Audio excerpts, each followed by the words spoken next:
You have saved the Valkyries.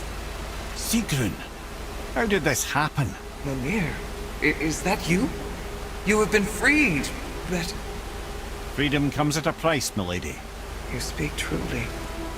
Countless winters we served the All-Father. But only through his union to the Queen did we ever taste some measure of freedom. But aren't you the queen? There has only been one Queen of the Valkyries, the goddess Freya.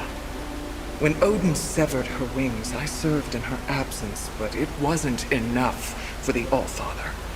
He used an archaic piece of magic, corrupting my sisters. I tried to contain the damage by imprisoning them in places where they could cause no harm, but soon I lost myself as well. Sigrun, I'm sorry for being so worthless. I could have done something, or tried at the very least. What will you do now? I must reunite with my sisters. Together we can restore balance to the realms. You have the eternal blessings of the Valkyries.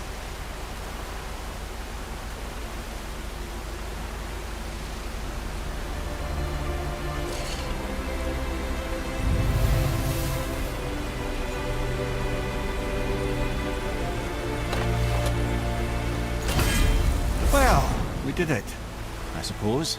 You don't sound very happy about it. It's difficult to be happy about anything when you're a reanimated head. I'm grateful we were able to set the Valkyries free. But so much of this could have been avoided, if only... You said it yourself, Head. It does not matter anymore. The past is the past. Well, it's awfully cheerful coming from you. I am in a good mood. The dwarves will make use of this helm. Your dad's a wee bit single-minded, isn't he, lad? Definitely.